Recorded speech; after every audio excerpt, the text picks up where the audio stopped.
Vous êtes tout dans l'œil du photographe.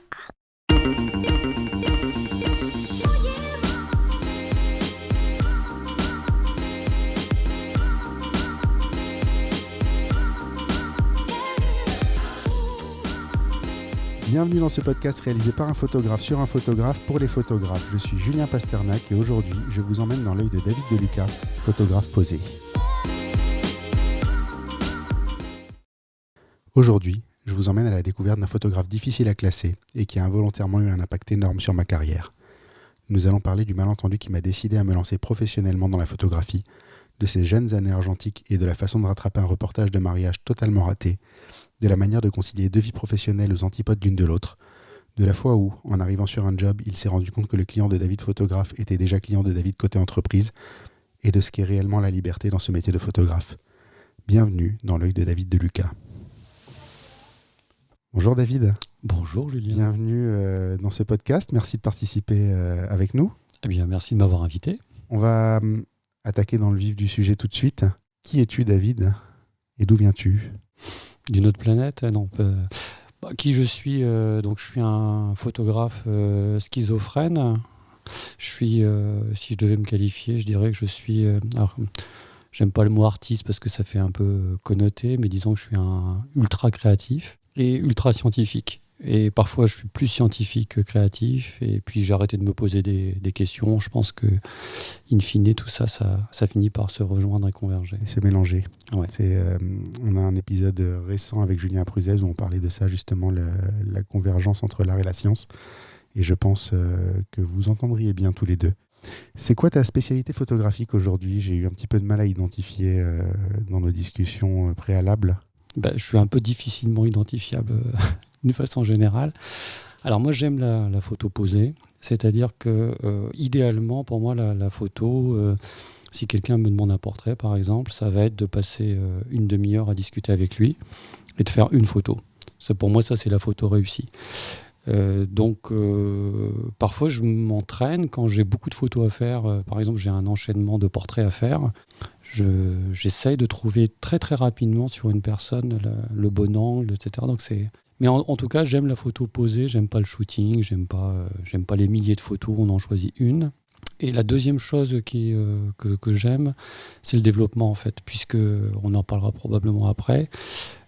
Ma formation elle est dans le développement. Donc tu es plus un photographe d'après la photo ?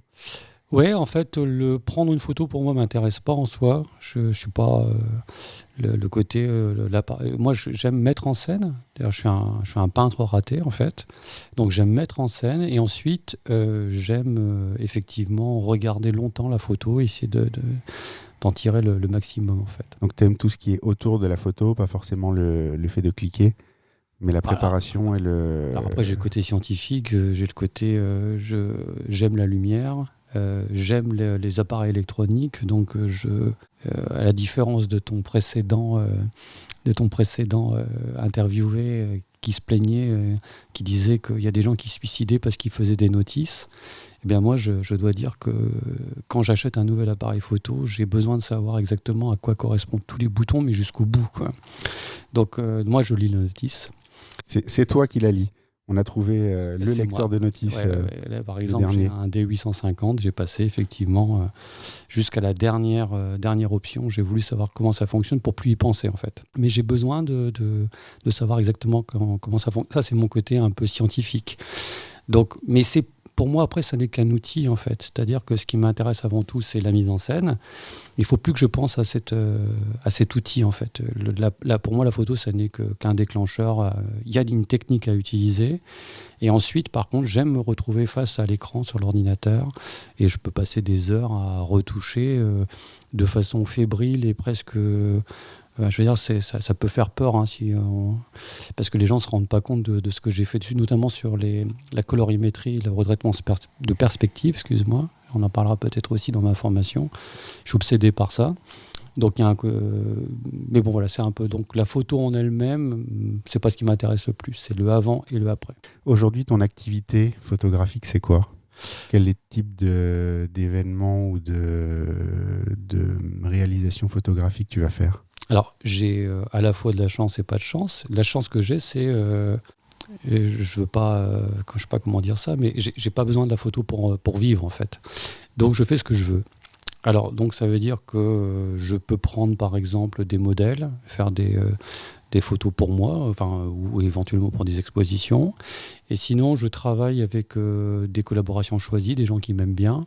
Et essentiellement, je travaille donc pour des séminaires, des choses comme ça, des gens qui veulent souvent des photos un peu différentes. Mon site internet, c'est Killpict, c'est une façon de dire que je fais une photo d'un œil un peu différent. Et donc c'est ça essentiellement mes photos. Et puis évidemment, j'aime trouver des angles différents dans les voyages, j'aime faire rêver, des choses comme ça. Ouais. Tu as un petit peu abordé le sujet, on va l'aborder tout de suite. La photo, c'est pas ton métier principal, tu as un autre métier. Oui, tout à fait. Je suis chef d'entreprise. Et alors ça, c'est déjà un premier gros mot, en fait. Mais en fait, il n'y a pas si longtemps que ça, en fait, que j'ai trouvé l'apaisement. Et en fait, j'ai trouvé avec un truc de Steve Jobs qui racontait que, en fait, il faisait de la calligraphie quand il était... il se demandait bien à quoi ça allait lui servir, en fait. Et puis un jour, il se trouve que quand il a fait son premier ordinateur, ça a été un des premiers à faire des polices post-script. Et tout ça, ça s'est réuni. Donc, en fait, on fait des choses dans la vie. On ne sait pas forcément pourquoi. Puis un jour, ça prend corps, ça fait sens. Un jour, les points se connectent. Ouais. Il y a un discours très connu à Stanford, je crois. C'est ça, c'est celui-là en particulier auquel je pensais. Donc, j'ai plus de problème aujourd'hui avec ça. C'est-à-dire que, effectivement, je suis chef d'entreprise, je dirige des bureaux d'études. Mais en même temps, j'ai un côté créatif que j'utilise dans la photo, donc je travaille encore pour des agences, même si effectivement, c'est pas mon premier métier. Mais c'est ta passion. Je suis passionné par tout, et donc c'est une de mes passions. C'est une de tes passions. Ouais. Alors, on peut raconter cette histoire maintenant. Je l'ai mentionné en introduction, dans l'introduction que j'ai pas encore enregistrée. En fait, au moment où on fait ce podcast, je l'enregistrerai dans quelques semaines. Tu veux dire qu'on n'est pas en direct ? On n'est pas en direct, c'est incroyable. J'en ai déjà parlé dans le podcast, et tu la connais, on en a déjà parlé ensemble. David, c'est la méprise la plus importante de ma vie. C'est-à-dire que... Positive, oui. Voilà, on s'est connus il y a 12 ans, 13 ans, 14 ans, 15 ans, quelque chose comme ça, dans des soirées. Ouais. Et à l'époque, moi, j'étais encore dans l'immobilier. David, c'était le photographe de ces soirées dans lesquelles j'allais. Et au moment où j'ai eu à choisir, quelques années plus tard, ce que je voulais faire, j'avais dans la tête David Deluca. En me disant, putain, ce mec, il vit de la photo, mais c'est extraordinaire, je veux faire ça. Et à l'époque, on ne se connaissait pas bien. Et je ne savais pas, moi, que tu n'avais pas que la photo dans ta vie et qu'en l'occurrence, tu n'attendais pas de revenus de la photo dans le sens où tu n'en avais pas besoin pour vivre. Et cette erreur-là fait que j'ai lancé ma boîte en me disant, enfin, cette erreur, cette méprise, ce petit défaut de perception, cette extrapolation, c'est ça le mot que je cherchais, cette extrapolation où je t'ai vu photographe à succès qui gagnait sa vie comme ça, fait que j'ai créé ma boîte, que j'ai réussi à le faire là où tout le monde me disait mais non, personne ne gagne sa vie en faisant de la photo. Et je disais mais si, regardez David. Et quelques années après, quand on a discuté, qu'on a vraiment fait connaissance, je me suis rendu compte que c'était pas ton activité principale. Enfin, c'est une bonne surprise finalement, c'est une très bonne méprise, ça a eu un impact extrêmement positif sur moi. Mais c'est assez rigolo de voir que la manière dont tu vois les gens, est rarement réelle. Enfin, personne ne peut prétendre connaître parfaitement les autres. Et deux, peut amener à ce genre de choses. Et j'ai cette phrase à chaque fois qui me revient en tête. Je ne sais pas de qui, je crois que c'est Mark Twain qui dit « Ils ne savaient pas que c'était impossible, donc ils l'ont fait ». Ouais, mais tu sais... Alors, ta méprise n'est pas si méprise que ça, parce que à l'époque, effectivement, après une époque où j'étais, il faut bien le dire, DJ, donc tu vois, t'as touché à tout. T'es créatif. Je suis créatif, on va dire. Donc, la photo, on vient y revenir, j'avais quand même là pour une vraie formation de photographe, ça c'est clair. Et pour le coup, j'avais une idée très précise de la photographie de soirée, ce qui fait d'ailleurs que j'ai arrêté, puisque aujourd'hui, ça ne correspond plus du tout avec la vision que j'en ai. Et à l'époque, quand même, en tant que photographe, je tournais assez fort quand même. Et j'aurais pu en vivre, hein. Franchement, ouais. Si j'aurais pu très bien raccrocher les gants et dire je ne fais plus que ça. J'avais les contacts, j'avais le vivier pour le faire en fait. Je ne l'ai pas fait, comme je ne l'ai pas fait durant mes études, où j'aurais pu arrêter mes études et être photographe également. Donc à plusieurs reprises dans ma vie, c'est posé à moi la question, est-ce que je fais ça de façon définitive et unique ? Et à chaque fois, j'ai dit non. On pourra revenir pourquoi j'ai dit non en fait. Mais donc ta méprise, elle n'est pas si méprise que ça. Et puis la deuxième chose aussi, c'est que moi je suis assez, je pense, bienveillant. C'est-à-dire que j'aime, si je vois des gens qui sont intéressés, moi j'ai un certain nombre de trucs, j'ai un certain nombre d'astuces, et j'ai aucun problème pour transmettre ce que je sais en fait. J'ai pas peur de me dire je vais pas, tu vois, je vais cacher mes. Non, au contraire. Non, tu caches pas tes secrets, au contraire. Je suis là. Plus je vois de gens qui profitent de. J'aime la transmission en fait, donc j'ai pas de problème par rapport à ça. C'est quelque chose que beaucoup de gens ont du mal à comprendre, c'est qu'en fait transmettre ton savoir, surtout dans un domaine comme la photo, ne te fait rien perdre. Mais non, bien sûr. Peut aider les autres à grandir et au final, ça bénéficie à tout le monde, parce que c'est ce que j'ai dit quand j'ai créé le podcast. Les premières personnes qui me disaient mais tu vas balancer les secrets de tout le monde, j'ai dit mais en fait je préfère être face à 50 photographes formés qui savent ce qu'ils font et qui facturent correctement que face à 50 mecs qui savent pas du tout ce qu'ils font, qui vont faire n'importe quoi, qui vont saccager le métier, qui vont saccager la profession, et on va tous crever derrière, quoi. Et puis surtout, je te dis aussi, c'est le fait que la photographie, c'est une technique, c'est de l'artisanat en fait. Et dans l'artisanat, il y a la transmission, c'est important. C'est pas parce que tu sais faire une poterie que tu vas faire une belle poterie. Donc, mais par contre, il faut effectivement au moins connaître ça pour faire des choses la technique. Après, ton œil fait la différence. Exactement. Mais c'est pas parce que tu connais une technique effectivement que tu vas devenir tout d'un coup le meilleur. Du coup, tu as commencé à aborder le sujet. Qu'est-ce qui t'a amené à la photo ? Alors, attention, je pense que de tous les photographes, je suis peut-être le plus vieux que tu aies eu jusqu'à maintenant. Je sais pas. Ça ne va pas jouer à grand-chose. Bon, parce que j'ai commencé la photo en 88. Alors, tu es le plus vieux. Voilà. Donc, attention, évidemment. Donc, j'ai arrêté mes études, j'ai fait un break et j'ai travaillé avec un maître et à laquelle je travaillais, donc je faisais du 6-6. Je travaillais également en chambre à redressement de perspective. Donc, tu restes une demi-heure devant comment dirais-je, une architecture à photographier. Donc, tu es obligé de vraiment faire tous tes réglages. Tu prends une photo parce que les plaques, ça coûtait cher. Et ensuite, je faisais beaucoup de développement. Développement diapo, développement noir et blanc. J'ai fait aussi beaucoup de nature morte, énormément de nature morte. Et j'ai commencé parce que ce gars, il avait un magasin de photographie. À l'époque, tu sais, le magasin de photos, c'était quand même... Et j'ai fait pour lui de la photo de mariage, en fait. Donc, j'ai quelques anecdotes terribles à te raconter. Il y en a une dont je me souviens, en fait, que tu m'as déjà racontée. Je l'attends avec impatience. L'histoire oui, effectivement, de la pellicule complètement Exactement. ratée. Ouais. Tu veux que je la raconte maintenant ? Ouais, je veux bien. En fait, je faisais des photos... et à l'époque, j'avais un petit studio. Comme j'étais étudiant, je gérais le club photo, évidemment, obligé. Donc, en fait, il n'y avait que moi dans le club photo, donc je l'utilisais à mes fins personnelles. Et à l'époque, j'utilisais des pellicules Ilford que je poussais. Alors, parce qu'aujourd'hui, quand sur un appareil photo numérique, tu as 100, 200, 400, 800 ASA. Et à l'époque, non, ta pellicule, c'était 100, 200, 400 point barre, quoi. Et donc, un des jeux de la photo, c'était de dire j'ai une 400 ASA et moi, je l'ai poussé à 1200, 1400, 1600 ASA. Et là, il y a un bins, c'est que quand tu développes, les temps de développement ne sont pas les mêmes. Et les appareils photo, à l'époque, n'étaient pas capables forcément, une fois qu'on retirait ce qu'on appelait le codage DX, je rentre un peu dans le détail, mais je crois que tu as des techniciens qui nous écoutent. C'est pas impossible. Quand tu retirais le codage DX, en fait, l'appareil photo, tu étais obligé de lui dire, il ne savait plus du tout ce qu'il y avait comme pellicule. Et donc, j'avais fait comme ça des photos tirées à 1600 ASA, et puis j'avais fait mes développements. Quand j'ai été faire les photos de mariage, j'ai oublié que j'avais fait ça, et je n'avais pas remis le codage DX. Et donc j'ai fait toutes ces photos, et puis quand je suis arrivé en développement, elles étaient toutes foirées. Mais il n'y avait rien de chez rien, quoi. Et donc quand je suis allé voir mon maître, et je lui dis, écoute, il y a un problème, les photos, j'ai rien, quoi. Je lui dis, comment on fait ? Il me dit, non, ça c'est ton problème, là, parce que les photographes, ils viennent lundi. Enfin, les photographes, les mariés, ils viennent lundi, donc c'est toi qui vas leur expliquer, parce que moi, c'est pas mon problème, quoi. Et donc j'ai géré aussi cet aspect, et ça j'ai compris que la photo c'est aussi, et avant tout, quelque chose d'humain en fait. C'est un contact, c'est pas des clients, ce sont des gens qui attendent quelque chose de toi, quoi. Donc ça c'est vraiment important d'avoir ce respect. Quand il y a le client, souvent il attend vraiment un peu de magie, de belles photos, un bel événement, parfois. Surtout à l'époque où Un album de mariage, c'était quoi, 60 photos de pellicule?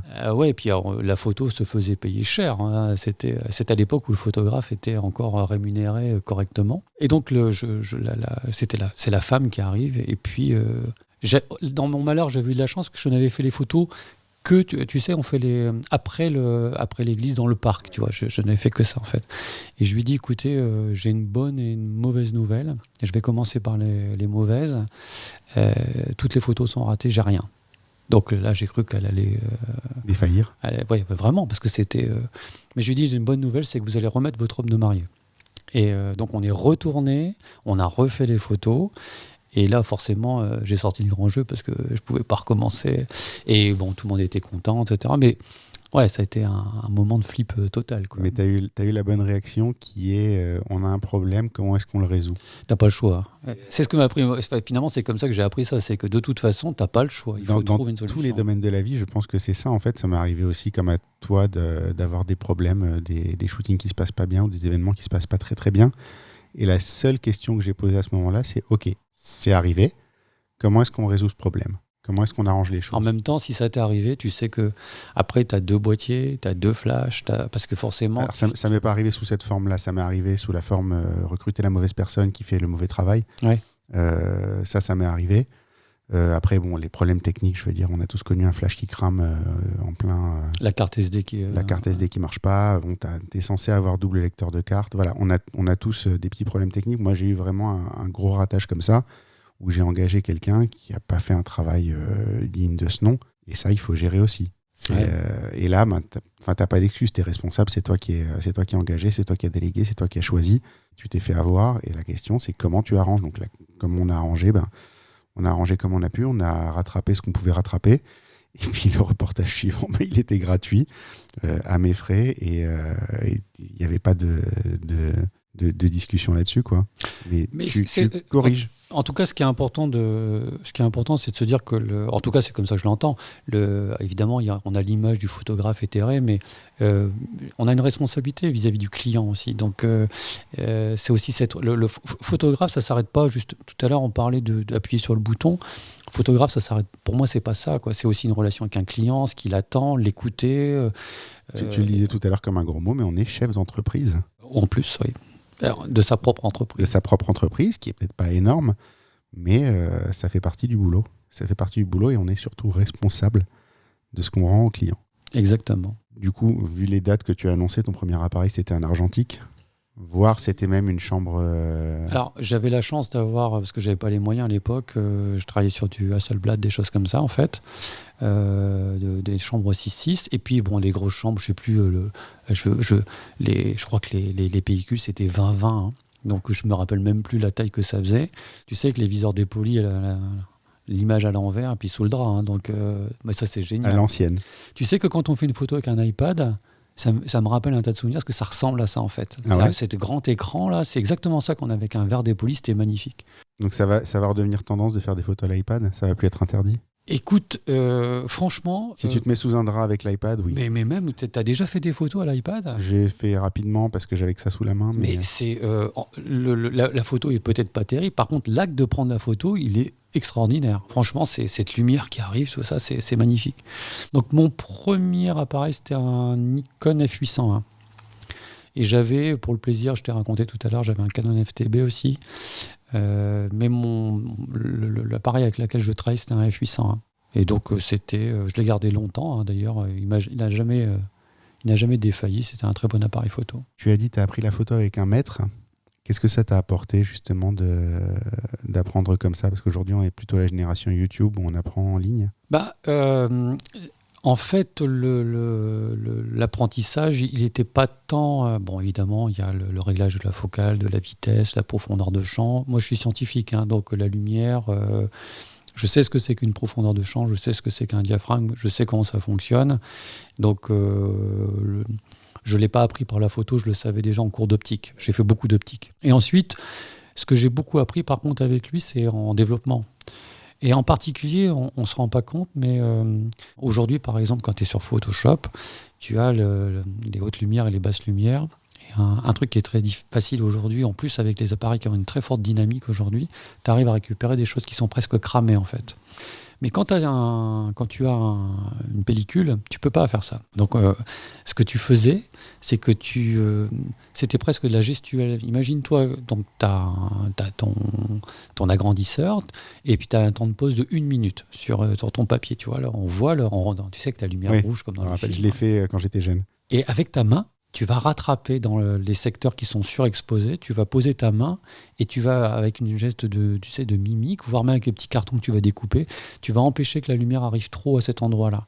Mais c'est vraiment c'est de la danse. Hein. Et c'est ce qui fait qu'à la fin, tu as une photo qui est à peu près correcte. Aujourd'hui, on n'a plus ce problème-là, puisque tu prends une seule photo et tu vas, les hautes lumières ou les basses lumières, tu vas les corriger directement. Ouais. D'ailleurs, j'en profite juste pour dire quelque chose que je trouve fondamentalement injuste.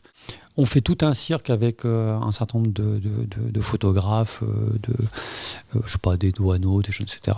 Et j'aimerais bien, moi, qu'on mette un petit peu en valeur tous les gens qui les ont développés, ces photos.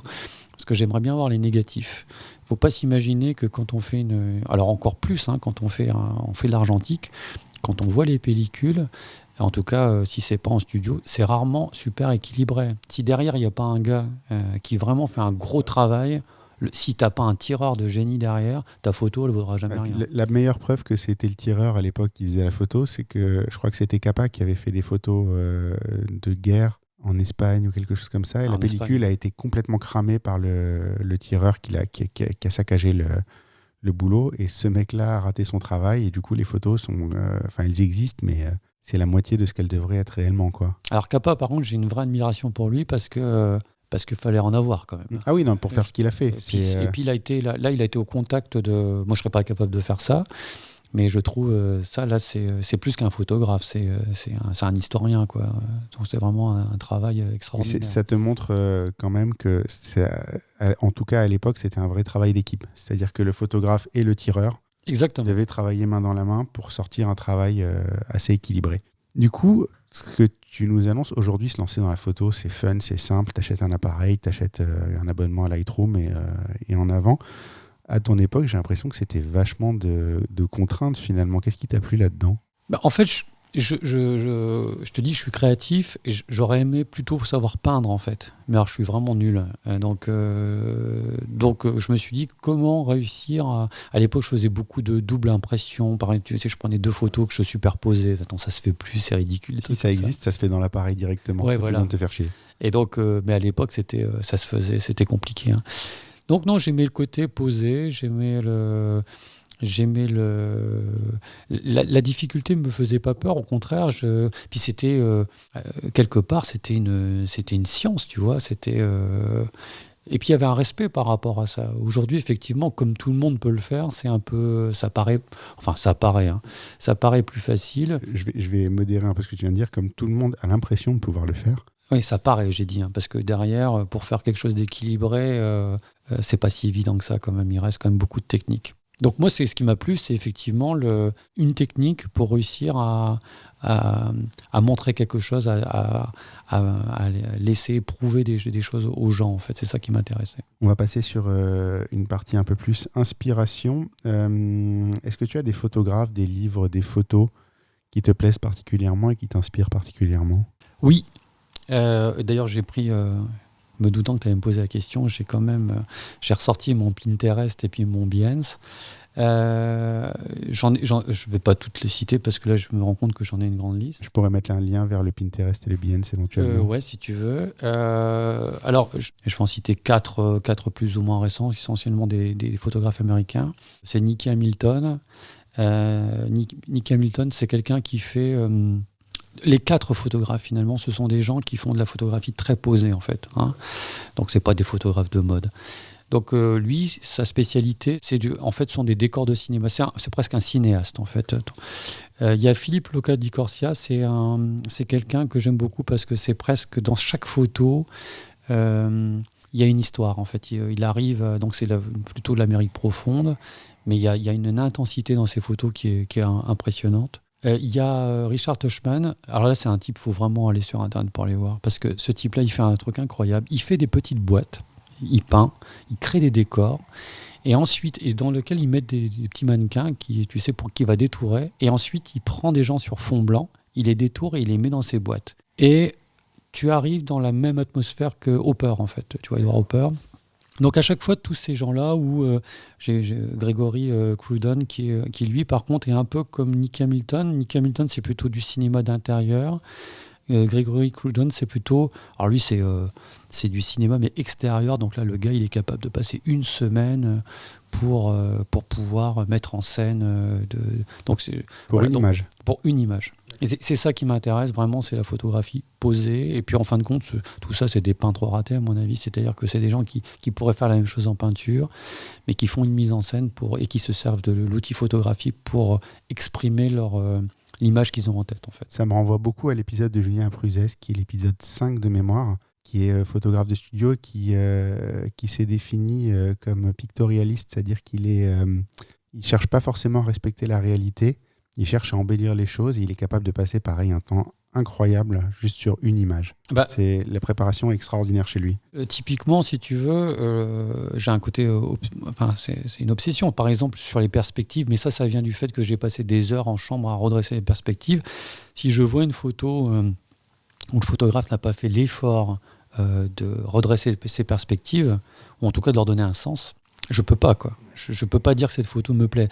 De la même façon, je suis obsédé par la couleur. Dans la colorimétrie, c'est quelque chose de très important. Donc, un type qui fait pas l'effort de redresser sa balance des blancs et de redresser ses perspectives, moi, sa photo, je peux pas estimer que c'est une photo. Ça vaut rien pour moi. C'est le minimum du minimum d'un photographe, quoi. Si je dois recruter quelqu'un aujourd'hui, c'est le premier truc que je regarde. C'est ce que ces balances des blancs sont correctes. Ça me paraît si c'est pas correct, j'arrête tout de suite. C'est quand même 10 secondes à faire. Donc aujourd'hui, avec les outils, avant c'était toute une époque, mais aujourd'hui c'est relativement facile d'équilibrer ses photos. Bien sûr. C'est un vrai point important et c'est le premier truc que je regarde aujourd'hui, c'est ça. Alors par contre, tes clients vont pas forcément le voir, mais c'est pas grave. Moi, non, en tout cas, il y a plein de choses qu'ils voient pas, ils se contentent de plein de choses, mais si tu te contentes de répondre à la demande de tes clients, tu vas pas très très loin non plus. Enfin, tu deviens pas très exigeant. Sur un point de vue plus technique, est-ce que tu es plutôt zoom ou plutôt focal fixe ? Uniquement focal fixe. Je n'utilise jamais le focal. Je ne sais même pas à quoi ça sert. Donc je fais beaucoup de photos de ville. Et donc j'ai plutôt des ultra grands angles. Et en fin de compte, je me suis même rendu compte que quand je faisais de la photo de soirée, ce qui donnait ma patine, je travaillais avec des 14 mm. Et ce qui fait que je jouais beaucoup la déformation. C'est-à-dire que je créais par exemple, je mettais une main en avant-champ, qui paraissait totalement disproportionné par rapport à la tête. Et donc je sais jouer et j'explique toujours aux gens avant une séance photo, j'explique toujours justement ce qui va se passer s'ils mettent leur tête en avant, d'avoir les épaules et la tête dans le même plan. Je leur explique ça avant. En fait. Tu prenais le temps de faire des photos. C'est peut-être ça ta patte dans la photo de soirée, parce que la photo de soirée aujourd'hui, c'est essentiellement des mecs qui parlent pas. Ah non, c'est essentiellement des filles qui sont toutes belles et ça fait je parle du photographe, je parle pas des gens dans la photo, mais quand tu regardes aujourd'hui les gens qui font des photos dans des soirées, ils sont cachés derrière l'appareil, ils évitent de parler aux gens la plupart du temps. Moi, je suis très choqué par ça en fait, parce que c'est dommage. Ouais. T'as une partie interaction humaine qui est juste extraordinaire dans ce type de photo-là. Et ne pas en profiter et ne pas aller chercher les gens, je trouve que c'est dommage. Comment ça s'appelait là, tu sais, ces trucs, ces sites internet, ils embauchaient des photographes à la Soundlight. Ils avaient une technique qui était marrante d'ailleurs. Tu sais, c'est la technique que tu mets une pause longue, presque une seconde. Tu ouvres à F8, F9 et tu as un flash qui va prendre ça pendant pratiquement des gros flashs en fait. Et ça donne toujours ces mêmes types de photos où on voit tous les éclairages derrière qui sont un peu fuyants. Et puis, bon, mais ça, je trouve que ça fait beaucoup de tort à la photo parce que maintenant, effectivement, c'est ça C'est l'ubérisation avant l'heure, dans le sens où ils cherchaient à avoir des gens interchangeables. Ouais, c'est ça, ouais. Et l'avantage, c'est que tu peux prendre n'importe quel appareil photo, que n'importe quel 70 mm, et tu as la même patine. Oui, non, mais tu prenais un appareil photo d'entrée de gamme à 600 balles avec un objectif de base. Et je te dis, ils cherchaient en fait en permanence le mec qui accepterait le paiement le plus faible pour faire exactement la même chose. Et c'est ça l'ubérisation, la vraie. Donc effectivement, pour répondre à ta question, plutôt des focales fixes. Et plutôt quelle focale ? Plutôt des très larges. Plutôt large. Alors si je suis en full frame, je travaille avec des 24 essentiellement. Je peux parfois avec des fortes ouvertures, j'aime bien travailler avec des 35 aussi. Mais voilà, je vais rarement. Peu au-delà. Donc 35, si c'est pas un full frame, ça correspond à un 50, c'est normal parce que j'ai une formation les portraits, je les faisais avec des 50 mm Donc c'est soit un 50 mm en full frame, soit un 35 en APS. En APS-C. Et puis sinon maintenant je m'amuse même en full frame à descendre en 24. J'ai même un 14, je m'amuse beaucoup. Même sur du portrait, tu fais jamais du 85 mm, du 135 ? Non, jamais. Je sais que ça c'est pas mal parce que ça donne des effets bokeh qui sont intéressants parfois. Mais c'est pas ton œil. Non, mais j'ai un 60 mm macro qui me permet de faire ce genre de choses, mais je préfère à la limite être très très près de la personne avec un 35, avec par exemple qui ouvre un 4. J'ai le même effet, mais par contre, j'aime pas être loin de la personne. J'aime parler avec elle, j'aime la toucher, j'ai besoin du contact. Tu as besoin d'interagir avec ton sujet. Par exemple, je me suis disputé avec une photographe qui faisait de la photographe de rue avec un téléobjectif. J'espère qu'elle n'écoutera pas parce que pour moi c'est une honte de faire ça, quoi. C'est voler la photo des gens et je supporte pas. Non, moi il faut aller au contact. Parfois même avec un iPhone on peut faire mieux parce que les gens ont moins peur de l'appareil photo, on peut faire des choses, mais c'est le contact qui m'intéresse. Je ne sais pas le faire, la photo de rue au téléobjectif, mais par contre un des photographes que j'adore qui est Sol Leiter le faisait beaucoup. Donc j'apprécie le rendu de ce qu'il a fait. Je suis pas capable de faire, de toute façon je suis pas capable de faire ce que faisait Sol Leiter. Mais ça peut, si tu sais bien sélectionner ton sujet, en fait, il ne sélectionnait pas des gens, c'est-à-dire qu'il ne volait pas des photos de gens, il prenait des photos d'ambiance, presque. Ouais. Et du coup, là, ça passe bien. Mais c'est vrai que si tu veux faire des photos des gens dans la rue, des portraits, même de gens qui passent, effectivement, j'ai du mal à comprendre le téléobjectif. Après, et l'absence d'interaction. Chacun a sa vision des choses. C'est ce qui fait aussi j'aime pas le vol, c'est différent, mais je n'aime pas le vol. Je comprends ta logique. Du coup, tu es plutôt lumière naturelle ou flash ? Les deux. Franchement, j'aime la photo de studio. Parce que j'aime arranger mes flashs, en mettre 2 en derrière, avec 3-4 flashs, ça me fait pas peur. J'aime la lumière naturelle parce que franchement, près d'une fenêtre, on fait toujours des choses, des portraits qui sont superbes en extérieur. Par contre, le flash pur et dur, un seul flash, ça, j'évite parce que le rendu est rarement... Mais quand tu fais la photo de mariage, souvent, t'as pas tellement de choix. T'as pas tellement de choix, en fait. Alors moi, j'ai trouvé une solution un petit peu bâtarde, mais je le fais pas en permanence sur la soirée. Avec un flash déporté, un petit avec peu un flash en fait à la main. Ouais, moi je fais ça aussi. Je peux pas le faire tout le temps parce que bon, t'as besoin de tes 2 mains à un moment et il y a des choses que tu peux pas faire en ayant les mains prises par ton flash. Mais c'est vrai que de l'avoir dans la main, ça te permet de varier un petit peu et surtout de ne pas avoir cet éclairage absolument plat qui vient de devant. Alors tu sais ce que je faisais en photo de mariage ? J'avais un pied sur lequel je mettais un flash et que je déclenchais avec un deuxième flash. Et donc en fait, j'avais 2 flashs et tout de suite, ça me permet effectivement d'avoir des choses qui étaient intéressantes. Ouais, moi j'aime bien les jeux d'ombre quand je fais ça en fait, donc je joue énormément avec ça. On va poser cette question avant peut-être. Est-ce que tu es plutôt moment réel ou posé ? On a déjà plus ou moins abordé le sujet, je pense que... Ouais, posé, ouais. Plutôt posé, plutôt réfléchi, plutôt préparé. Et du coup, on va attaquer un point sur lequel je sais qu'on va avoir une discussion très riche, c'est est-ce que tu retouches beaucoup tes photos ? Ah bah oui, énormément, ouais, effectivement. Alors, c'est vrai que... d'ailleurs, ce qui était marrant, pourquoi je suis revenu à la photo, c'est que j'avais arrêté complètement. Je pourrais plus te dire dans quelles années, mais j'avais toujours la même passion pour la photo. Mais en fait, le passage au numérique, pour moi, était un choc... terrible et j'étais tellement dégoûté que j'ai arrêté la photo. Et un jour, j'ai rencontré, c'est le hasard de la vie, j'ai rencontré je crois que c'était la directrice marketing de Adobe System en fait. Et je lui parle de la photo, puis elle sent que j'ai encore ce truc en moi. Elle me dit mais tu te trompes. Aujourd'hui, il y a des outils qui permettent de faire ce que tu faisais en chambre noire. Et moi, je connaissais même pas ou très peu Photoshop, etc. Et à l'époque, elle m'a permis d'avoir la Creative Suite complète.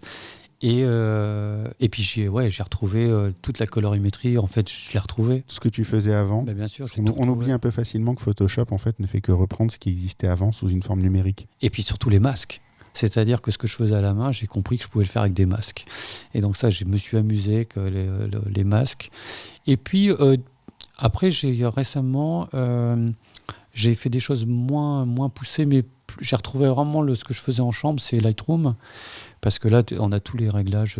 Donc là, c'est moins de la retouche, mais disons que ça permet de travailler en série sur des grandes séries plus facilement, parce que Photoshop, une photo par une photo, c'est long. Mais j'aime aussi créer changer. D'ailleurs, je ne sais pas si tu as déjà vu, mais souvent je change les fonds, j'envoie les gens ailleurs en fait. C'est ça que c'était une de mes passions, c'était de prendre des gens et puis de les envoyer dans des forêts, dans n'importe où, au Burning Man ou que sais-je. Donc donc oui, effectivement, j'aime la retouche, vraiment. C'est quelque chose que tu considères être une grande partie du métier. En tout cas, c'est moi ma façon de faire. Oui, j'aime retoucher. Si on sort un tout petit moment de la photo, c'est quoi tes sources d'inspiration ? Disons que, en fait, je te disais que moi, en tant que créatif, j'aime écrire, j'aime jouer de la musique, je fais de la photo. Donc, j'allais dire, j'ai pas... ça ne vient pas que d'un seul endroit. Et je veux dire, ça peut être un voyage. Donc, j'aime... donc, tu as un pool d'inspiration qui inspire un pool c'est des humeurs, en fait. En fait, en fonction de mes humeurs, je vais avoir envie de faire telle ou telle chose et je suis pas... Et chaque activité nourrit l'autre. Exactement. Qu'est-ce que tu fais de ton temps libre ? J'en ai pas. Je suis tout le temps sur une activité. Je sais pas ce que ça veut dire et puis ça me va très bien comme ça en fait. D'accord, en fait, tu es tout le temps occupé. Ouais, je travaille et je considère que je travaille tout le temps. Je n'arrête jamais. Forcément, puisque j'ai quand même un métier de chef d'entreprise qui est quand même très prenant. Je manage pas mal, quand même des équipes de plus de 100 personnes. Et je rentre, j'ai toujours des photos en retard à retoucher. J'ai toujours une vidéo, puisque je fais de la vidéo également, ou quelque chose à écrire. Donc non, je considère que j'arrête jamais. Puis ça me va très bien. Puis tout est du travail en fait, c'est pas du loisir. Alors en fait, tout est loisir, plutôt. D'accord. C'est-à-dire que même quand en fait, j'ai vraiment cette chance de... je ne fais rien par contrainte en fait. Même mon boulot de chef d'entreprise, je le fais vraiment avec un bonheur total parce que je le fais pas en tant que... J'ai jamais travaillé pour essayer de ramasser un maximum de pognon, c'est pas ça. Non, ça va être ouvrir des nouvelles activités, gérer des problèmes, gérer de l'humain, des choses comme ça. Donc, non, je fais tout par plaisir. Et puis bon, en fait, tout est mélangé. Tu vois, il n'y a pas à un moment donné que je dis tiens, ça c'est mon temps libre, ça c'est mon temps de travail. En fait, tout est mélangé en fait. Je crois que le meilleur exemple de ça, et c'est sûrement une de tes photos qui m'a le plus marqué parce que j'étais vraiment resté scotché dessus, c'est une photo que tu as fait de la piscine Molitor avant travaux. Ouais. Et je crois que tu y avais accès par ton autre métier. En fait, c'était une drôle d'histoire. C'était un squatter qui gérait cette... On ne pouvait pas y rentrer. Et en fait, effectivement, j'y suis allé parce que je connais l'architecte. Je connaissais l'architecte qui allait faire les travaux. Et il m'a dit, tiens, si tu veux, je peux te faire rentrer. Effectivement, c'est un peu par ce moyen que j'y suis rentré. Ouais. J'adore cette photo. Je la mettrai en lien dans les notes d'épisode. Mais ceux qui connaissent Molitor aujourd'hui, si vous voulez voir à quoi ça ressemblait avant, c'est plus tout à fait la même chose. On n'a plus le même accès. Encore que c'était déjà très difficile d'accès à l'époque et ça l'est encore plus aujourd'hui, j'ai l'impression. Maintenant, c'est un problème d'argent, on va dire. Mais à l'époque, effectivement, il fallait avoir les bonnes personnes pour pouvoir rentrer. Il y avait des belles rêves aussi qui étaient sympas. À garder à l'esprit. On va passer à un côté plus philosophie par rapport à la photo. C'est quoi aujourd'hui, quand tu es appareil à la main, qui te fait prendre une photo ? Là, j'ai un côté un peu compulsif. C'est-à-dire que quand je suis en voyage, j'ai toujours mon appareil photo. D'ailleurs, je considère que le meilleur appareil photo, c'est celui qu'on a avec soi, en fait. C'est pour ça que progressivement, je suis en train de laisser tomber mes réflexes pour avoir des appareils photo qui sont vraiment... qu'on peut mettre dans sa poche, en fait. On commence à avoir des appareils avec les Fuji. Je crois que t'es Fuji. Moi, je suis Fuji, ouais. Donc mes Nikon, je les utilise parce que mes clients, ils aiment bien avoir un gros appareil photo. C'est important pour eux. C'est un faux problème. Et crois-moi, j'ai pesé le pour et le contre avant de lâcher les 5D. Mais par contre, ma colonne vertébrale, elle apprécie. Mon X-Pro, elle l'apprécie énormément. Et puis surtout, quand je travaille pas pour un client, quand je suis que je travaille pour moi, je m'en fous en fait. Et donc je travaille avec des X-Pro en fait. Donc ta question c'était qu'est-ce qui me pousse à prendre ? Qu'est-ce qui te fait prendre une photo ? Ça va être une personne, ça va être un paysage. C'est assez compulsif quand je suis en extérieur. Et puis après, par contre, ça va être j'ai envie de construire quelque chose de particulier. Ça en a déjà parlé. Donc là, je vais contacter un modèle, et je vais construire quelque chose autour de ça en fait. Donc ça dépend. Sur ton site internet, tu as une phrase qui m'a beaucoup marqué. Tu parles de faire des photos posées plutôt que du mitraillage. Est-ce que ça vient de ta formation, j'ai mis entre guillemets, à l'ancienne ? Ah oui, tout à fait. Je ne sais pas faire de shooting. D'ailleurs, quand on me dit alors le shooting photo c'est quand, j'ai un soupir énorme. Quoi, parce que et d'ailleurs, je ne peux que décevoir parce que souvent, je vais prendre 3 photos, c'est fini. Quoi, donc, j'ai pas besoin. Je préfère. Il y a pas. si longtemps que ça, j'avais fait des photos pour une personne qui voulait quelque chose pour son site internet, et c'était quelqu'un qui était relativement connu. Il avait déjà vraiment plein de photographes et tout. Et je suis allé chez lui, et en fait, je lui ai dit non, mais moi, on va discuter d'abord. Donc, j'ai discuté avec lui pendant une demi-heure. Et puis, une fois que j'ai compris qui il était, j'ai fait 10 photos, quoi. Et puis, ça m'allait, en fait. Et d'ailleurs, en l'occurrence, c'est ma photo qu'il a choisie. Donc, non, j'aime pas le côté shooting, ça, le mitraillage, ça me saoule, quoi. Ça m'intéresse pas. Ça me fait penser à une histoire qui m'avait été racontée par un de mes amis qui s'appelle Roland Lagoutte, avec qui on avait au départ commencé à faire un podcast, puis finalement on n'avait jamais réussi à le faire perdurer. Il avait, dans une des émissions, parlé de l'editing, et il me racontait l'histoire du photographe de Johnny Hallyday dans ses jeunes années. Il avait fait toute une expo en fait avec les coulisses des shootings photos de Johnny Hallyday. Donc tu sais comment ça se passait à l'époque, ils n'avaient pas d'argent, ils étaient dans un petit studio. Tu avais un côté qui était nettoyé, ils avaient mis tout le bordel de l'autre côté. Il avait une pellicule de 12 photos. Il faisait 10 photos de Johnny, il savait que dans les 10 photos, il en avait une bonne. Et après, il faisait les 2 photos qui restaient. Ce qu'il voulait, il s'amusait. Donc il a fait une expo avec ces 2 photos, mais finalement, quand tu réfléchis bien, lui aussi fonctionnait comme ça, comme toi. Il faisait 10 photos, et dans les 10 photos, il y avait la bonne. Je vais te raconter une anecdote pour les jeunes photographes. Alors pour se lancer dans la photo, pour vraiment commencer, il y a un truc qu'il faut faire, il faut être gonflé. Et je vais te dire, je sais, tu vois, par exemple, toi, tu as laissé tomber ton métier, etc. Tu as été gonflé, tu as passé le pas. Mais je vais te raconter un truc. Je voulais vraiment faire de la photo, c'était ça qui me plaisait. Et un jour, je frappe à une agence de mannequins qui faisait de la publicité, etc.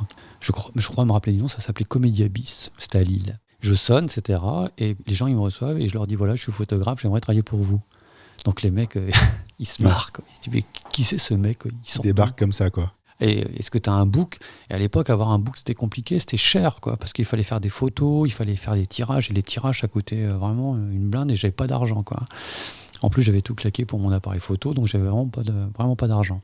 Et puis je leur montre mon book, ce que j'avais, puis les mecs, ça les fait marrer, donc ils me disent, ah ouais, si je comprends bien, vous, c'est plutôt des photos posées avec des femmes dans un studio, et si possible, une femme. Je dis, ouais, c'est ça, ouais. Il me dit, tiens, puisque t'es si doué que ça... Et je vais te donner un truc. Donc le mec, il m'a envoyé avec 3 mecs en extérieur pour des fringues, en fait. Et donc j'ai fait mon premier shooting comme ça pour tester. Et ça s'est plutôt bien passé, on va dire. Et pourquoi j'ai arrêté ce truc-là? Parce qu'à l'époque, déjà, tu vois, le shooting, c'était les pellicules, c'était 24 ou 36 pour les gens comme toi et moi. Mais quand tu travaillais en agence, c'était pas ça, c'était des rouleaux en fait. C'était des rouleaux de 100, 200, 300 photos. Tu sais, il y avait des gros dos à l'appareil. Et les mecs, en fait, ce qu'ils faisaient, c'est que effectivement, ils faisaient du bracketing et puis ils prenaient sur une pose. Ils faisaient presque une vidéo, si tu veux, quoi. Et à la fin, sur table lumineuse, tu choisissais 1 ou 2 photos sur, 1000, 2000 photos, quoi. Et tout de suite, j'ai compris que ça, définitivement, ça m'intéressait pas. C'était le numérique avant l'heure, ça. J'ai pas eu envie, quoi, donc j'ai laissé tomber alors que j'aurais pu creuser là-dedans, ça m'intéressait pas. Vraiment pas. C'est quoi pour toi une photo réussie? C'est une photo dans laquelle passe une émotion, une histoire, une émotion. J'aime qu'effectivement qu'il y ait un sens ou en tout cas un sentiment, quelque chose. Ouais. D'où l'importance de la discussion autour. Ouais. Je parlais de Philippe Locadi-Corsia. C'est un type, tu vois une de ses photos... il y a un roman dedans, quoi. Donc ça me plaît beaucoup. Dans une image. Dans une image. En extension de cette question, c'est quoi un album réussi? Là, je pourrais pas te répondre parce que j'ai pas d'idée d'un album. La photo, oui, mais un album, il faut qu'il y ait une certaine... D'ailleurs, ça se fait plus tellement maintenant. Il y a un truc qui est marrant, tu m'obliges à réfléchir là, mais avant sur Facebook, par exemple, quand tu faisais des photos, tu postais des albums. Ouais. Tu fais plus ça maintenant, tu postes une photo. Ça existe encore, mais c'est relativement rare. En général, les gens postent maximum 3-4 photos. Ouais, parce que les gens zappent en fait. Donc aujourd'hui, le concept d'album, c'est plus compliqué. On a plutôt tendance à faire une photo. Donc il faut réussir à mettre dans une photo beaucoup de photos. Tout ce que tu mettais dans un album avant, quoi. Ouais, parce que vraiment, c'est l'album. Alors après, quand tu fais un mariage, c'est un peu différent. Ou quand tu fais un événement entreprise. Ou alors tu racontes une histoire. Après, en entreprise, non, parce qu'en fait, en entreprise, c'est beaucoup de sommes de photos, plus qu'un album, en fait. Le concept d'album, je le vois plus trop, en fait. En entreprise, en tout cas. Ouais. Pourquoi je te pose cette question? Parce que justement, aujourd'hui, on a tendance à partager une image Et souvent, on est jugé sur une image. Moi, en tant que photographe de mariage, j'ai sur ma page d'accueil 6 images en tout. Et je suis jugé sur ces 6 images-là, alors que je devrais, pour moi, être jugé sur un album. Ouais, mais c'est justement, alors après, on aime, on n'aime pas, mais c'est fini ça. Et alors là, un des défauts que j'ai, d'ailleurs c'est marrant, je ne sais pas choisir la bonne photo. C'est-à-dire que moi je fais des photos et moi je vais plutôt me concentrer sur l'aspect peut-être technique. Et plusieurs fois, j'ai demandé à des gens de choisir des photos ou des gens m'ont demandé de choisir des photos. Et je me suis rendu compte qu'ils ne choisissaient pas du tout les photos que j'aurais moi-même sélectionnées en fait. Et donc, oui, effectivement, c'est compliqué cette histoire de prendre une photo plutôt qu'un album. En tout cas, c'est comme ça actuellement. Tu as répondu à une de mes questions suivantes qui était: est-ce que les photos que tes clients utilisent sont celles que tu aurais choisies? Non. Pas du tout. Non, mais en fait, c'est marrant, mais effectivement, j'ai noté ça. Ouais. Mais des gens ils me disent: ouais, mais elle est géniale celle-là. Et je me suis dit: ah bon, je m'étais jamais. Donc, bon, c'est comme ça. Est-ce que ça te fait penser que les gens ne se voient pas de la manière dont toi tu peux les voir? Ah bah ça c'est combien. Alors je sais pas si as cette chose qu'on entend souvent. Ah oui, mais moi je suis pas bien en photo. Mais tout le monde est bien en photo. Oui, c'est une vue de l'esprit. Tout le monde n'est pas bien. Tout le monde est bien. Tout le monde est bien. Donc c'est l'amour du photographe pour ses modèles. Ça c'est important. C'est l'amour que tu vas donner dans ton modèle qui va se ressentir dans la photo, qui fait que la personne va se sentir belle aussi. Donc oui, effectivement, les gens ont un peu de mal à se voir comme ils sont en fait. C'est quelque chose que j'avais remarqué quand j'étais tout jeune photographe de mariage. J'avais ce réflexe de me dire: oh, ils sont pas très beaux, qu'est-ce que ça va donner? En fait, je me suis rendu compte que le jour du mariage, premièrement, la beauté, elle est dans l'œil, elle n'est pas dans le visage. C'est-à-dire que tu vois des mariés qui sont amoureux, qui se trouvent beaux, et du coup, ça les rend beaux devant ton objectif. Du coup, toi, tu vas peut-être voir leur beauté aussi. Ah, mais complètement. Mais de toute façon, la photo... alors, de toute façon, pour moi, la photo de mariage...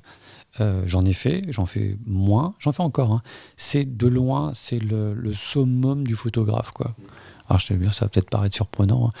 Un bon photographe de mariage, c'est le meilleur technicien du monde. Le gars, il sait travailler en nuit, il sait faire des photos de soirée, il sait faire des photos à l'intérieur d'une église, il sait faire l'intérieur. En plus, il n'a pas le droit de se planter, c'est-à-dire que quand on passe l'anneau, c'est pas 5 minutes avant, 5 minutes après, il n'y en a qu'une. En plus, il y a 200 personnes qui sont autour de toi qui veulent prendre la même photo. Enfin, franchement. Tu sais tout faire sous pression. Sous pression. Et effectivement, la photo, il faut que tu t'imprègnes il faut que tu ressentes la beauté des gens, donc il faut que tu trouves le bon angle, là où ils sont le plus beaux, parce qu'on a chacun ses profils un peu avantageux. Donc effectivement, il faut commencer par ça. Après, moi, il m'est arrivé, effectivement, c'est rare, hein, parce que j'aime les gens vraiment que je prends en photo, mais il se trouve que parfois, ça m'est arrivé. Tu te dis, ça va être très compliqué, parce que ça peut être une question de vulgarité, par exemple, ça peut être une question de gens qui s'aiment pas vraiment, et donc le mariage est pas très beau en lui-même. Et parfois, tu vois trop de choses, en fait. Et là, c'est compliqué. Et parfois, ça peut être compliqué. Ouais, je règle ce problème-là en mitraillant, justement. Les jours où je pense que ça va être très compliqué. Alors, en plus, là, sur le mitraillage, là, moi, de toute façon, t'as pas le choix, parce que je l'ai vu, par exemple, quand je travaille pour des entreprises. Ils sont très réceptifs au nombre de photos que tu leur transmets. C'est-à-dire qu'en dessous de 500 photos, ils estiment que tu n'as pas fait le taf. Ouais. Donc même si tu fais 5 fois la même s'il y a des photos que tu t'estimes pas nécessaires... Ils voient juste qu'il y a 800 photos dans l'album. Il faut les faire. Bon, c'est comme ça. Après tout, on a un client, il faut respecter... Non, mais c'est vrai qu'il y a du client qui voit que le volume. Ouais, c'est important pour eux. J'allais dire, c'est pas un mauvais client particulièrement, c'est juste que c'est une façon de voir les choses, et qu'ils n'ont pas des attentes. Encore une fois, on en parlait tout à l'heure, si tu t'alignes aux attentes du client, tu vas jamais aller très haut, réellement. Moi, j'ai cette chance, c'est que justement, j'ai pas besoin, en fait. Ça, c'est génial. Non, mais quand je dis tu vas pas aller très haut, ça veut dire que tu n'as pas vraiment d'effort à fournir. Si tu t'alignes sur les attentes précises du client, le tout c'est de les identifier en fait. Tu peux avoir un client qui est très exigeant sur la qualité, qui s'en fout du nombre de photos que tu vas rendre. Tu peux avoir un client qui en a rien à faire de la qualité, mais qui va avoir que le nombre de photos. L'essentiel, c'est finalement peut-être de comprendre ce que ton client attend de toi et lui donner ce qu'il attend. Le nombre de photos, ça reste de toute façon assez important en fait. Il faut même si moi je trouve que c'est pas forcément nécessaire, il faut donner de nombreuses photos. Parce que tu dois sécuriser. Tu dois sécuriser un peu, c'est quand même ton métier, tu es professionnel, donc tu es quand même là pour assurer le coup. Et une partie de ton travail, c'est d'assurer que tu vas rendre quelque chose qui correspond à l'attente du client. On parlait un petit peu plus tôt des contraintes. Je sais que toi, tu as besoin d'être contraint. Bah, tu sais, le problème, c'est que je suis un peu, comme je t'ai dit, je me sens un peu créatif. Je peux partir sur plein de techniques différentes, plein de rendus différents. Quand je travaille avec des gens qui me disent, moi, je veux ça, ça, ça et ça et ça, bah, finalement, le fait de travailler dans la contrainte, finalement, tu te concentres sur certains aspects et je trouve que c'est intéressant d'abord parce que c'est contraint.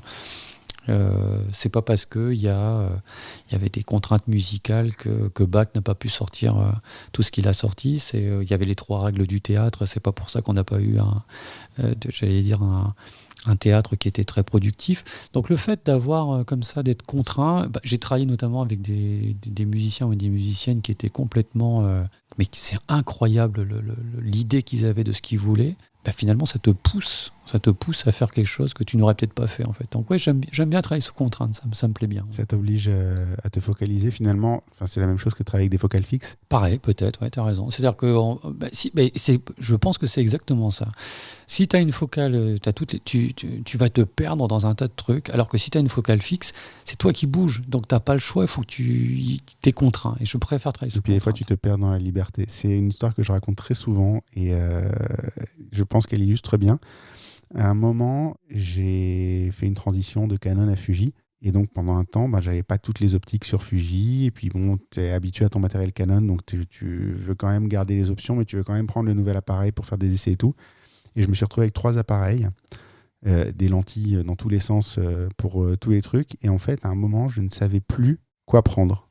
Tu arrives devant, tu as une valise énorme devant toi, tu es sur le lieu du shooting, tu as ton couple qui t'attend pour faire une photo, et tu as devant toi 3 appareils, 8 lentilles, 4 flashs, et tu fais, maintenant je fais quoi ? Et aujourd'hui, quand je pars sur un mariage, j'ai 2 appareils, donc des Fuji APS-C, un 23, donc un équivalent 35, un 56, donc un équivalent 85, et j'ai un 90 macro, je crois, qui est un équivalent 135 en fait. J'ai ces 3 lentilles-là, et c'est tout. Et j'ai 2 flashs, mais voilà. Et en fait, avec ça, je me sens beaucoup plus libre. Exactement. Alors en mariage, c'est vrai que 2 boîtiers et... Alors, tout à l'heure, je te dis que j'aime pas tes objectifs, mais en mariage, parfois, notamment dans les églises, tu n'as pas le choix, tu es un peu loin. Encore que, moi j'ai un D850, c'est donc je crois que c'est 50 millions de pixels, et l'avantage c'est que je peux cropper à mort, quoi. Donc même ça, maintenant, j'arrive à éviter, je croppe. En fait, c'est-à-dire que mon idée, c'est je fais la meilleure photo techniquement possible. Et quand je fais ma photo, je ne réfléchis pas à me dire est-ce que c'est le meilleur cadrage, non, je fais un truc qui doit techniquement être irréprochable. Et je ne me pose pas de questions artistiques. Et ensuite, quand je suis devant l'ordinateur, c'est à ce moment-là que je vais réfléchir sur le cadrage, la lumière, la colorimétrie. C'est là que je vais retravailler vraiment ma photo posément, en fait. Mais je ne sais plus quelle était la question d'origine, mais je suis entièrement d'accord. C'était par rapport aux contraintes. Oui, donc j'aime travailler sous contrainte. Je vais rebondir sur un truc que tu viens de dire parce que tu n'es pas le premier à me parler de ça. Tu parles des contraintes en église, de positionnement. C'est quelque chose que j'ai du mal à comprendre parce qu'en fait, même quand on m'interdit d'aller quelque part, je trouve toujours un moyen pour y aller discrètement. Quand je disais contrainte, je pensais plutôt pas en termes de positionnement, plutôt en termes de lumière, par exemple. C'est sûr qu'une église qui est mal éclairée, tu vois, c'est compliqué. Et puis, des contraintes aussi, parce que tu as toujours des gens qui vont se lever. D'ailleurs, moi, quand je fais des photos de mariage, je commence par un briefing. Je vais voir les mariés, je leur dis, voilà ce qui va se passer, voilà vous me payez. Donc, c'est à moi de faire les photos, et c'est pas aux cousins. Donc, moi aussi, j'impose des messages aussi. Ouais. Ah ouais, j'ai une checklist, vraiment à faire passer. Ouais. Est-ce que tu t'inspires des autres ? Est-ce que tu regardes le travail des autres ? Est-ce que ça nourrit ton travail à toi ? Et de quelle manière ? Quand j'étais plus jeune, il y avait quelques photos qui m'avaient marqué de Newton. Bon, c'est un peu bateau ce que je raconte. Mais il y avait une photo notamment qui m'a toujours marqué, je ne sais pas pourquoi. C'est une photo de Helmut Newton où il y a une femme qui est assise sur le bord d'un lit. Elle a des bas filés, je crois. Et puis, elle a un flingue qu'elle tient dans sa bouche, en fait. Ça m'a toujours marqué. La façon, le noir et blanc, le contraste est traité. Ça peut être une peinture. Il y a notamment une peinture de Duchamp qui s'appelle Nu descendant en escalier. Et à l'époque, j'avais fait un travail j'avais essayé de faire un travail sur la stromboscopie. Et en fait, l'idée, c'était de montrer quelqu'un qui s'était flingué Et en fait, avec le recul de l'arme, partait en arrière, si tu veux. Il était déjà mort, mais dans le mouvement, il y avait encore de la vie dans la mort. Et j'avais un truc qui m'avait inspiré, mais c'est un peu glauque, hein, je suis désolé, c'est que je marchais, il y avait un chemin de campagne et on voyait une sorte de hérisson qui était mort, tu sais, et puis qui, en fin de compte, en étant mort, continuait à bouger, tu sais, parce qu'il y avait un tas de bestioles à l'intérieur. Et donc voilà, tu vois, et là je me dis, tiens, donc la vie dans la mort, comment je pourrais faire ça en photo? Donc ça peut ça a été une inspiration. Ça a été une inspiration. Donc ça peut être la vie tous les jours, ça peut être une photo, ça peut être une peinture, ça peut être une musique. Je peux m'inspirer du travail d'autres, effectivement. Oui. Effectivement, tout est mélangé. Tout se mélange, oui. Dans ton cas précis. Côté plus orienté business, comment est-ce que tu trouves des clients aujourd'hui en photo? Moi, j'ai la chance de ne pas chercher de clients, en fait. Soit je fais des photos pour moi-même, ou soit je travaille avec quelques agences qui me connaissent, avec lesquelles je travaille, et qui me recommandent, en fait. Donc, je suis contacté comme ça, en fait. Tu ne cherches pas, tu démarches pas spécifiquement, tu ne cherches pas du travail, non. Entre guillemets. Est-ce que le fait de ne pas être à temps plein te complique du coup la vie ou pas du tout? J'ai pas l'impression. Ah non, au contraire, non. Non, c'est génial. Ça te donne cette liberté de choisir tout à fait, ouais. Ce que tu fais. Mais bon, ça va pas m'empêcher. Je vais travailler pour Speedy bientôt. Je travaille pour des... C'est un peu tout et n'importe quoi en fonction de ce qui arrive. Et j'ai le choix, en fait. Donc ça, c'est bien. Là, il y a un copain, j'ai trouvé un photographe qui avait un coup de bourre sur une opération. Je suis allé l'aider, etc. Je fais un peu de vidéo. Donc non, franchement, j'ai pas de contraintes. Ça, c'est vraiment chouette. Comment est-ce que tu communiques aujourd'hui? Essentiellement via les réseaux sociaux. Et en fait, je communique pas, je montre. Donc, j'ai je sais pas combien de milliers de photos à montrer, en fait. Donc, tu partages plus que tu communiques. D'autant que là, depuis... j'ai acheté un truc génial. J'ai enfin un numérisateur que je peux monter sur mon D850 et je commence à ressortir mes diapos. Et là, j'ai du lourd, quoi. Donc, et là, tu t'éclates. Donc, des photos qui ont comme ça 20-30 ans avec une patine, tu sais, les hectares, etc., que je ressors et que je publie en loose day, en faisant... Les gens ne savent pas que c'est des photos qui ont été prises il y a 30 ans, mais... Donc, voilà, c'est ça un peu... Mais du coup, tu redécouvres ton patrimoine. Oui, exactement. C'est pas mal. Est-ce que dans l'aspect commercial de ta photographie, est-ce qu'il y a des liens, des passerelles avec ton autre vie professionnelle? Oui, tout à fait. Alors déjà, il y a deux choses. Pourquoi certaines agences m'embauchent? Parce que, en fait, je ne suis pas qu'un photographe. Je suis capable de, par exemple, si on travaille avec une entreprise, comme je suis moi-même chef d'entreprise, je suis parfaitement capable d'aller parler avec n'importe qui, les diriger, discuter avec eux, et ça va faire sens. Et ce qui est assez amusant, j'ai cette anecdote que je crois que je te racontais tout à l'heure. J'ai toujours segmenté, jusqu'à il y a assez peu, j'ai toujours segmenté mes devis, en fait. C'est-à-dire que les gens me connaissent comme photographe ou les gens me connaissent comme chef d'entreprise, mais pas les deux. Et évidemment, ce qui devait arriver arriva. C'est qu'un jour, je me suis retrouvé à Oslo. Et il se trouve que l'entreprise que je devais suivre et mettre en scène, c'était un de mes meilleurs clients. Et donc, je me suis retrouvé face à une tripotée de gens qui me connaissaient comme dans une autre vie. Et ça a été un choc. Parce que... Alors ça, c'est très français. Hein. En France, on ne mélange pas les gens. En fait. Ça se fait pas. Tu étais chef d'entreprise, tu n'avais pas le droit d'être photographe. Et vice-versa. Et puis d'ailleurs, quelque part, quand je suis photographe, quand je suis dans une convention, etc., tu sais, le soir, je mange avec les technicos et tout. Ça me plaît, moi, en fait. J'ai une deuxième vie, en fait. C'est vraiment une schizophrénie que j'entretiens parce que je trouve ça chouette de changer vraiment de style. J'ai pas de problème par rapport à ça. Sauf que c'est vrai que ces derniers temps, j'ai tendance à laisser une certaine porosité, donc les gens commencent à voir que je fais l'un et l'autre, et puis c'est comme ça, puis point est-ce que ça se nourrit finalement l'un l'autre ou pas? Ça peut, ouais, ça peut, parce qu'au sein de mon entreprise, je peux faire des photos, et vice-versa. C'est-à-dire que je peux aussi, les gens qui me prennent comme photographe savent aussi que j'ai d'autres talents, en fait, de commercial, par exemple. Je suis communicant, donc ils peuvent utiliser ce genre de choses, ça peut être positif pour eux. Ça apporte quelque chose, finalement, c'était peut-être pas aussi à compartimenter que ce que tu pensais. Est-ce que tu penses que peut-être c'était ta façon de voir les choses qui fait que tu as compartimenté pendant aussi longtemps et que peut-être le fait qu'elle ait évolué récemment fait que ça cohabite mieux?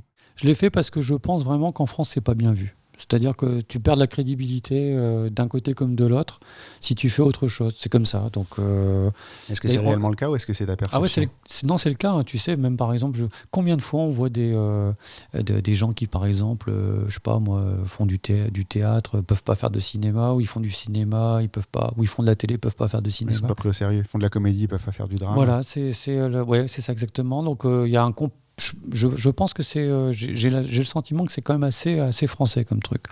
Bon, moi j'ai vécu avec ça. Moi maintenant que j'ai un certain âge, t'as peut-être moins approuvé aussi. Ouais, je m'en fous quoi. Donc aujourd'hui les gens savent que je suis sérieux. Tout ce que je fais, je le fais vraiment avec conviction et avec sérieux. Donc j'ai pas de problème. D'accord, personne ne te le reprochera en tout cas. En termes plus artistiques, est-ce que tu as déjà fait ou est-ce que tu vises peut-être une exposition, faire un livre ? L'exposition, oui. Enfin, franchement, c'est anomalique. J'aurais dû faire des expositions. J'ai le réservoir. Le problème, c'est que il faudrait que quelqu'un s'en occupe. Je suis pas capable de choisir des photos, d'aller choisir un lieu. Je suis pas capable de faire ça. Parce qu'en plus, quelque part, je sais pas comment dire.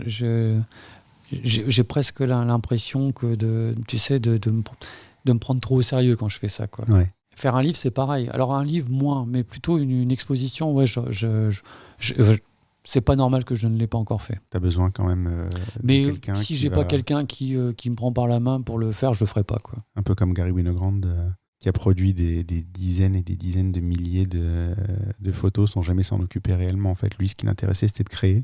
Oui, c'est ça. Il s'est jamais soucié de ça et finalement, je pense qu'il était connu et reconnu déjà de son vivant, mais finalement, c'est après sa mort, quand les gens se sont plongés dans ses archives, qu'on a ressorti... Alors, j'ai pas la prétention d'en être là quand même. Non, mais t'as besoin de quelqu'un qui va trier et ressortir la quintessence de ton travail, ce que tu sais pas forcément faire. Ouais, ou pas envie, parce que mais par exemple, tu vois, j'ai fait beaucoup de photos pour le Burning Man en France.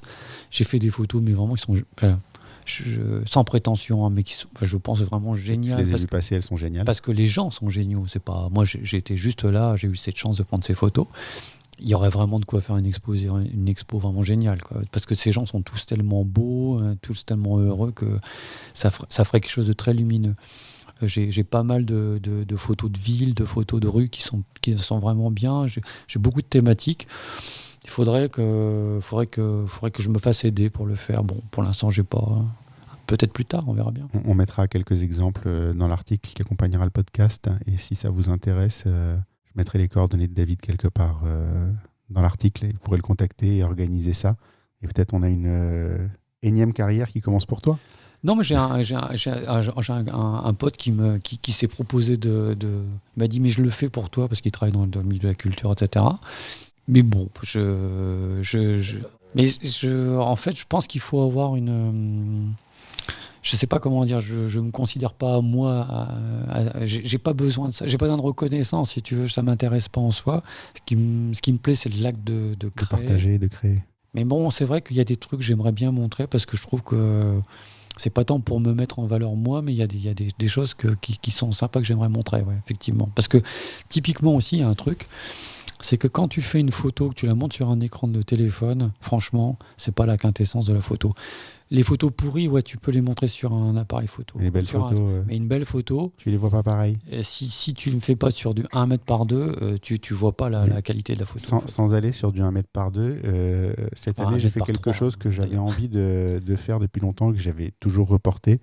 C'est prendre, je fais de la street photographie pour moi, et j'ai pris mes photos de cette année que j'ai gardées, et j'en ai fait un livre.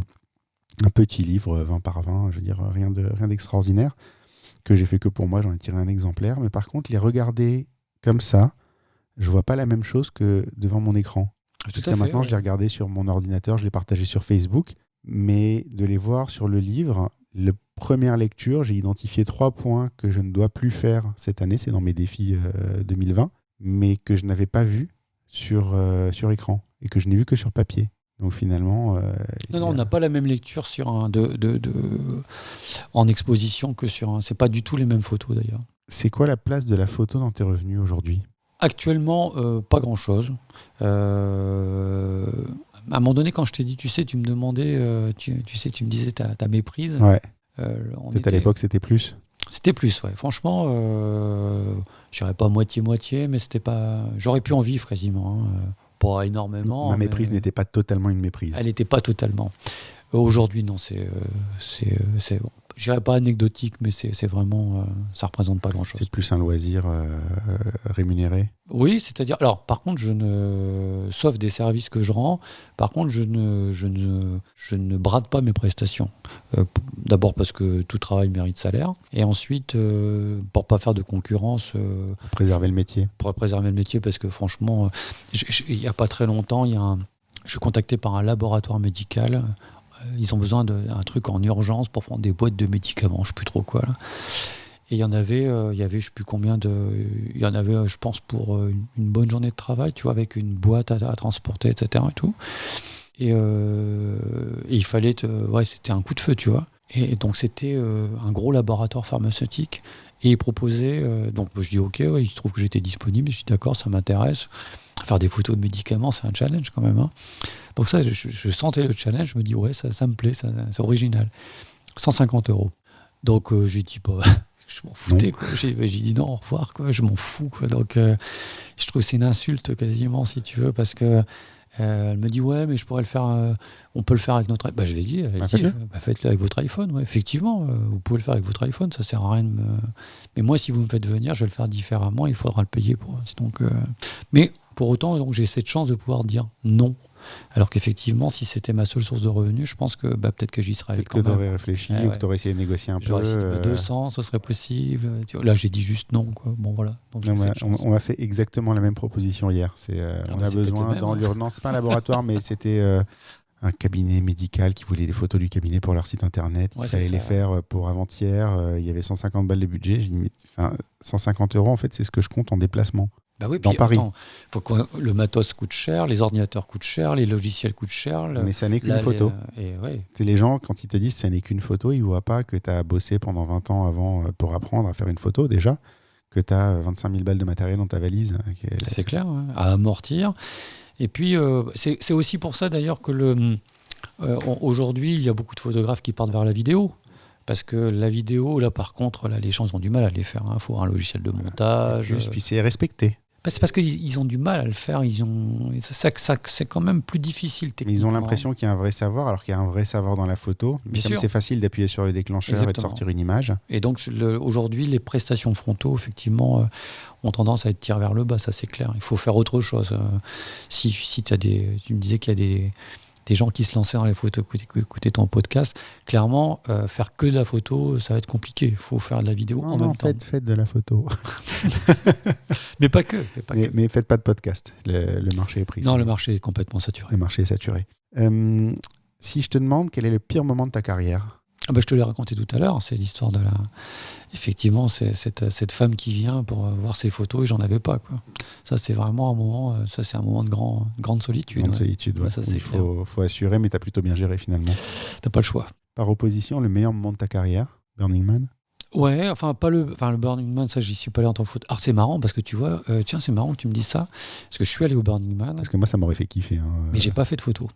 Et en fait, je me suis rendu compte de ça, c'est que là, c'était trop facile, parce que là, si tu veux, à part les contraintes techniques, parce qu'il y a beaucoup de poussière, que ça bousille tout, quoi. Mais il y a tellement de choses à apprendre que c'est trop facile, presque. Je voudrais juste ajouter un truc, c'est qu'on parle du Burning Man à l'époque où c'était encore cool. Je rentrerai pas dans cette. Non, aujourd'hui n'importe. Non, mais à l'époque, je veux dire, au tout début, il y avait peu de photographes qui allaient pour faire des photos. À un moment, les mecs ont compris que le Burning Man, tu revenais avec des photos de dingue. Tout le monde s'est pointé avec son appareil photo. Voilà. Toi, tu as été avant cette période-là. Ouais. Donc effectivement, mais je me suis dit que si je faisais des photos, je profiterais pas du moment en fait. Et donc j'ai décidé plutôt de profiter du moment. Mais par contre, effectivement, des moments de soirée ou ça j'ai et donc des photos des Burning Night. Ouais, j'ai des moments qui étaient vraiment très très sympas, effectivement. Ouais. Ça reste des bons souvenirs. Ça reste ton meilleur moment. Mais bon, après, j'ai des moments où, par exemple, je fais des photos pour une société, je prends en photo le patron, etc. Puis après, je discute avec lui. C'était des photos, par exemple, un type il fêtait leurs 100 millions de chiffre d'affaires. Et puis, bon, je discute avec le gars. Après, il est quand même... Et puis, je lui dis, bah, écoutez, le jour où j'en serai à mes 100 millions, je serai content, etc. Puis là, le type, il me dit, bah bon, mais qu'est-ce que vous faites? Puis je lui explique un petit peu et tout. Putain, mais le gars... Et en fait, on a sympathisé, en fait. Donc, c'est ces moments, en fait, tu vois, où ça percole, en fait. Il se passe des choses, il y a des contacts qui se nouent. J'aime Tout à l'heure, je te disais que j'aimais la photo posée, mais j'aime vraiment les contacts, en fait. J'aime découvrir des gens. Le côté humain de la photo. Ouais, tout à fait, ouais, tout à fait. L'humain et la technique. Dernière question. Qui est-ce que tu me recommanderais pour un prochain podcast? Le premier, enfin comme ça, le nom qui me vient, c'est Laurent Ardouin, en fait. Et j'aime bien ce type. Je l'ai rencontré un peu par hasard. J'aime bien sa façon de travailler. J'aime bien sa simplicité. Je pense qu'il a dû commencer comme moi dans l'argentique. Je vais jamais demandé, mais je crois. J'aime bien travailler avec lui de temps en temps. Et c'est un type que j'apprécie. Ouais. Je le trouve cool. Je sais pas comment dire. J'ai rencontré pas mal de photographes, mais... Il y a un feeling qui est passé avec lui. Ouais, j'aime bien. J'aime bien ce type. J'aime bien ses photos. J'aime bien... Bon, voilà. C'est lui qui me vient à l'esprit en premier. Je note. On va lui envoyer un petit mail. C'est quoi ton actualité aujourd'hui? Quelques conventions d'entreprise et puis des photos que je fais pour moi, donc avec des modèles, des choses comme ça. Et puis, je parlais plus de choses à partager peut-être. Ah non, partager, c'est toujours mon Instagram, des choses comme ça. J'ai pas de choses particulières, pas d'expo, pas de choses comme ça. On va récapituler où est-ce qu'on peut te trouver du coup. Et tu vas sur Google, tu tapes Killpict, PICT. Et puis tu vas me trouver soit sur Behance, soit sur Instagram, soit sur Facebook, avec mon site internet. Bon, je suis un peu partout, quoi. Je remettrai tous les liens dans les notes d'épisode, comme ça les gens pourront te retrouver facilement. Merci beaucoup David d'avoir participé à ce podcast. C'était très intéressant, ça m'a fait plaisir. Ça fait un petit moment que j'attendais ce moment en fait où on allait discuter tous les deux. Et j'ai pas été déçu, ça m'a rappelé des vieilles conversations qu'on a eues il y a quelques années. Moi, ce qui me fait plaisir, c'est de voir que effectivement, à force d'acharnement, parce que moi je te suis, à force d'acharnement, de travail, progressivement, de voir comment tu as atteint le niveau que tu as aujourd'hui, ça fait plaisir. Donc, je pense que c'est un bon exemple. Ça me touche. Je pense que, mais il faut quand même que les gens qui écoutent sachent que c'est pas parce qu'on achète un appareil photo qu'il y a une culture derrière. Ça, c'est important, la culture. Il y a une technique. Et donc, effectivement, les 10-15 ans que tu as passé à le faire montrent que c'est possible, mais il y a un travail derrière. On s'y met. Et puis, il y a des discussions. Exactement. Et écoutez celles-ci parce qu'elles sont vraiment très intéressantes. Merci David. À bientôt. À bientôt.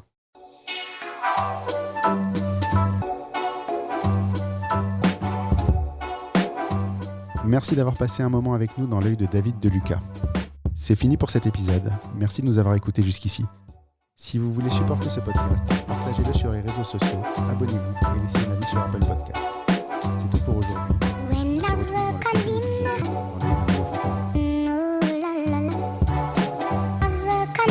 Dans l'œil du photographe, merci, c'est fini.